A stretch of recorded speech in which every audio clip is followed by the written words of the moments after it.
Hola, ¿qué tal? Muy buenas tardes. Les damos la más cordial bienvenida a este espacio de noticias, corte informativo, hoy que es martes 15 de octubre de 2024. Soy Lorena Sánchez Cabrera y tendré el gusto en los próximos minutos de presentarle la información más reciente del Poder Judicial de la Federación, junto a mi compañera Eusiris Rostro, en la interpretación en lengua de señas mexicana. Hola, Eusiris. Y es así como iniciamos. La Corte revisó la constitucionalidad de disposiciones de leyes de ingresos de municipios de Aguascalientes. Trabajadores del Poder Judicial se manifiestan ante empresarios extranjeros en rechazo a la reforma judicial. Trabajadoras del Poder Judicial demandan subsanar falta de paridad en proceso de insaculación para definir cargos de personas juzgadoras a elegir.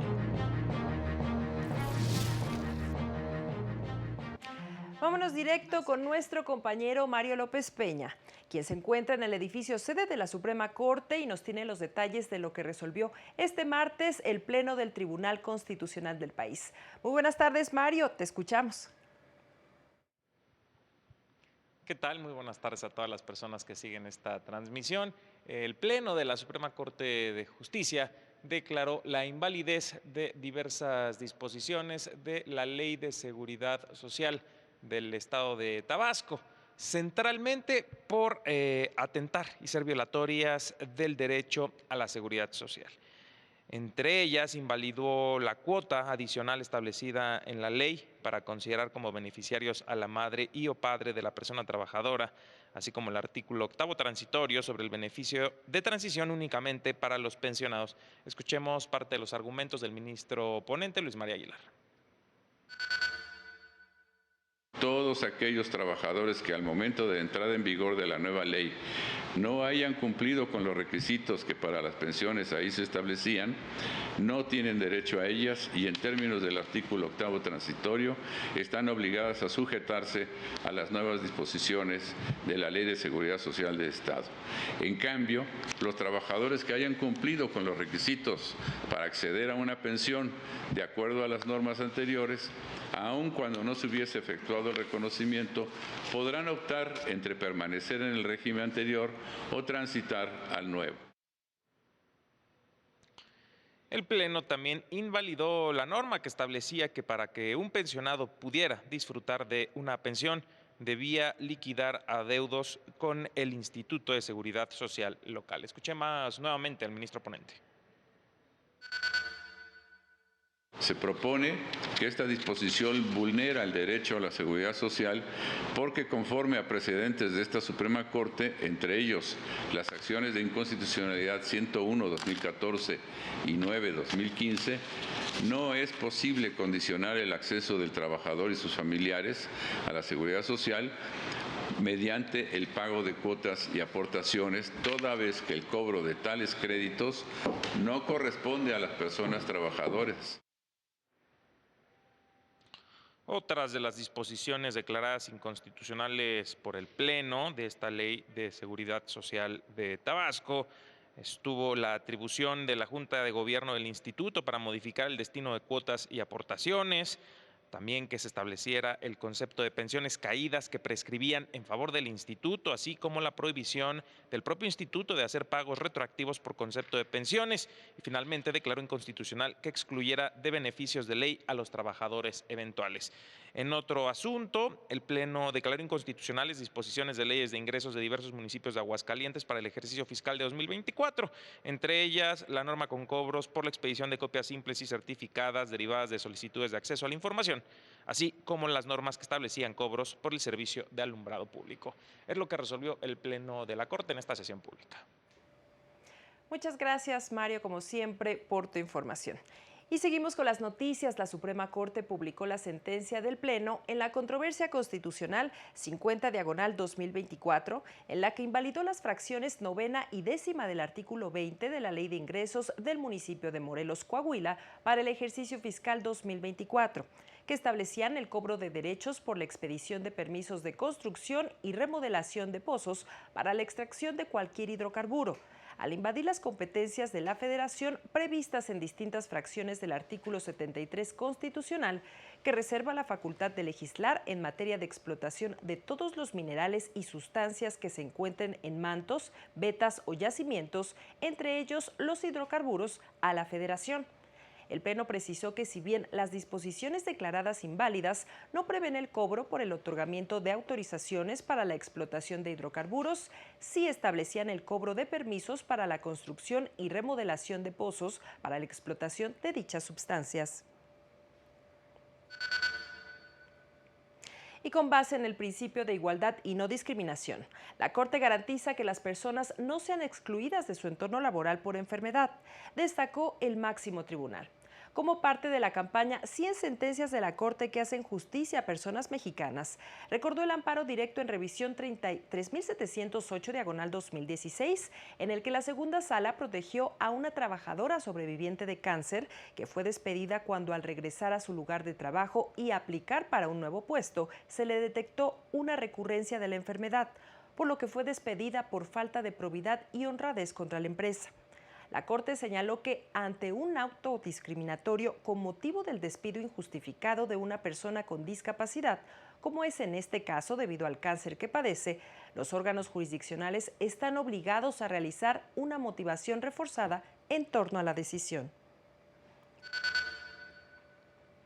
En otra información, a pesar de que el proceso de implementación de la reforma judicial no se ha detenido pese a diversas suspensiones dictadas por órganos jurisdiccionales, las y los trabajadores del Poder Judicial continúan con sus protestas para revertir esta reforma, que contempla el cese de todas las personas juzgadoras. Sobre esto, nuestra compañera Rosy García nos tiene información y vamos con ella y con su reporte. Muy buenas tardes, Rosy, te escuchamos. ¿Qué tal? Buenas tardes. Me encuentro en Palacio Nacional, donde trabajadores del Poder Judicial de la Federación se manifestaron en contra de la reforma judicial. Esta protesta se llevó a cabo mientras la presidenta de México, Claudia Sheinbaum, sostuvo una reunión con empresarios de México y Estados Unidos.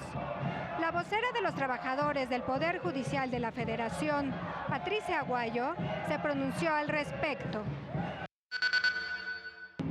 Entiendo que el mensaje de Claudia Sheinbaum es calmarlos en el sentido de manifestarles que el Poder Judicial de la Federación y la reforma que se propuso para el cambio de magistrados, ministros y jueces no tiene ningún riesgo para sus inversiones, lo cual nosotros consideramos que es un engaño para los inversionistas, porque sabemos perfectamente bien que con nuevos jueces puestos a modo, sin experiencia alguna, no van a poder resolver con toda imparcialidad cualquier juicio de amparo o controversia que se suscite con motivo de algún contrato de inversionistas extranjeros.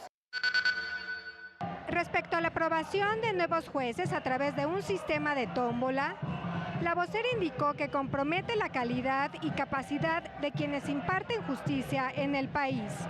Escuchemos lo que mencionó. Esta reforma al Poder Judicial de la Federación en donde se pretende imponer a magistrados, ministros y jueces a través de una elección por voto popular es una clara transgresión al Estado de Derecho, a la división de poderes y a la independencia y autonomía del Poder Judicial de la Federación. Por eso es tan peligrosa. Juzgadores señalaron que en esta reforma no existen reglas claras y seguridad jurídica para las empresas. Consideren que un país en el que no hay Estado de Derecho no es seguro invertir. Todavía hay tiempo para poder echar atrás esta reforma, para sentarnos y platicar una verdadera reforma integral al sistema de impartición de justicia, pero no esta. Hasta aquí el reporte que tenemos. Gracias y buenas tardes. Muchas gracias, Rosy, por tu información de las protestas aquí en el Centro Histórico. Y sobre este tema, el magistrado de circuito Froilán Muñoz Alvarado consideró que la insaculación que realizó el Senado para seleccionar los cargos de la Judicatura que serán puestos a votación en 2025 es un aspecto más a considerar por el Pleno de la Suprema Corte al resolver la controversia contra el decreto de reforma judicial. Señaló que se debe entender este hecho como un acto procesal más, al que se tendría que sumar también otro sorteo que realizarían los comités de evaluación para seleccionar a las candidaturas de ministros y ministras de la Suprema Corte, magistraturas del Tribunal Electoral y personas juzgadoras federales. Sin embargo, hoy la última palabra sobre el decreto de reforma judicial lo tiene el Pleno de la Suprema Corte de Justicia de la Nación, como máximo tribunal de la República. Por ello, todos creemos en la Suprema Corte de Justicia de la Nación. Por su parte, la Asociación Mexicana de Trabajadoras del Poder Judicial de la Federación condenó la falta de criterios de paridad en el reciente proceso de insaculación que llevó a cabo el Senado para elegir los cargos judiciales que serán puestos a votación en 2025. Consideró esta situación como una clara vulneración de los principios fundamentales de equidad y justicia que deben regir cualquier procedimiento democrático. Advirtió que la equidad de género no es un lujo ni una concesión, sino un derecho constitucional y un pilar para la representación justa de todas las personas en espacios de toma de decisiones. Ante ello, exige a las autoridades competentes que rectifiquen y garanticen procesos verdaderamente justos y equitativos, donde la paridad sea una realidad y no solo un discurso. La reforma judicial ha generado una profunda crisis constitucional que no solo afecta al Poder Judicial, sino al país en su conjunto. Lo anterior lo manifestó el magistrado Luis Vega al participar en un foro organizado por la Fundación Aguirre. Y recordemos que esta crisis se ha profundizado, sobre todo por la falta de cumplimiento a las suspensiones otorgadas en más de 170 amparos promovidos ante jueces de distritos, en los que se ha señalado que la reforma presenta vicios importantes al procedimiento de reforma constitucional. Los participantes indicaron que la reforma elimina la carrera judicial y politiza la impartición de justicia, por lo que resulta urgente recuperar la autonomía del Poder Judicial y el equilibrio de poderes. Amenaza directamente la independencia judicial. Esta reforma, acompañada hoy por sus leyes secundarias, elimina la carrera judicial, sustituye a los jueces por un sistema de elección popular, politizando así a la judicatura. Pero a partir de la reforma que entró en vigor el 16 de septiembre de 2024, pues las reglas del juego cambian. Se troza, se trunca el sistema de carrera judicial. Existen más de 900 órganos jurisdiccionales en 77 ciudades del país que cuentan con una plantilla laboral cercana a las 43,000 personas, 78% de las más de 55,000 personas trabajadoras del Poder Judicial de la Federación.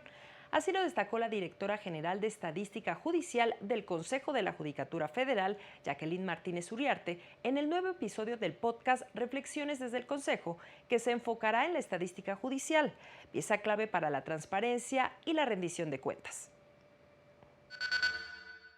El Consejo de la Judicatura, digamos, es, yo me atrevería a decir, y lo han dicho también consejeras y consejeros, el gobierno de los tribunales. En ese sentido, digamos, es la institución que conjunta procedimientos y conjunta la normatividad que facilita la operación de una institución tan grande como es el Consejo. Puede escuchar este episodio a partir de mañana miércoles, así como otras entregas en la plataforma de música Spotify y en el canal de YouTube del Consejo de la Judicatura Federal. En otra información, el primer tribunal colegiado en materia administrativa del Tercer Circuito estableció que los protocolos para juzgar con perspectiva de género y de discapacidad de la Suprema Corte son reglas mínimas que deben aplicar las personas juzgadoras.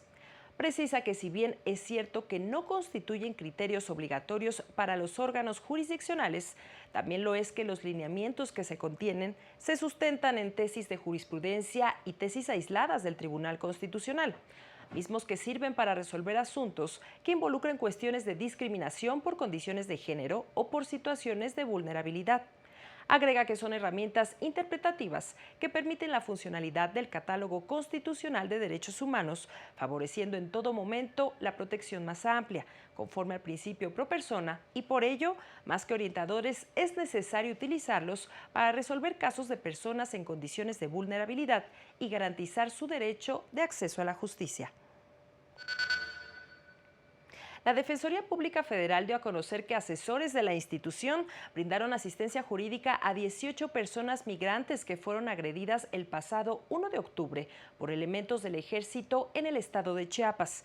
Solicitaron al Ministerio Público fueran reconocidas como víctimas y se les asegurara la asesoría jurídica por parte de la Comisión Ejecutiva de Atención a Víctimas. Además, se gestionó ante las autoridades de migración la entrega de 18 tarjetas de visitantes por razones humanitarias y atención médica a 2 lesionados, quienes después fueron trasladados al Centro Migratorio Siglo XXI. De las 18 personas, 3 de nacionalidad cubana fueron trasladadas a la Ciudad de México y 15 fueron liberadas con su tarjeta de visitantes por razones humanitarias. La Defensoría Pública no recibió información de 2 personas fallecidas en la agresión, pero ratificó su compromiso de continuar brindando auxilio a las personas migrantes que lo requieran.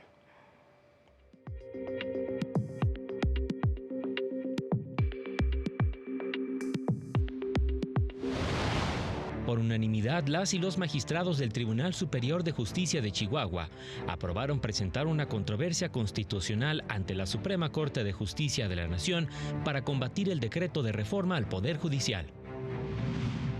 El magistrado presidente del Poder Judicial de Colima, Juan Carlos Montes y Montes, se reunió con magistradas y magistrados de la entidad para explorar los sistemas tecnológicos que permitan digitalizar los procesos judiciales en materia civil y familiar.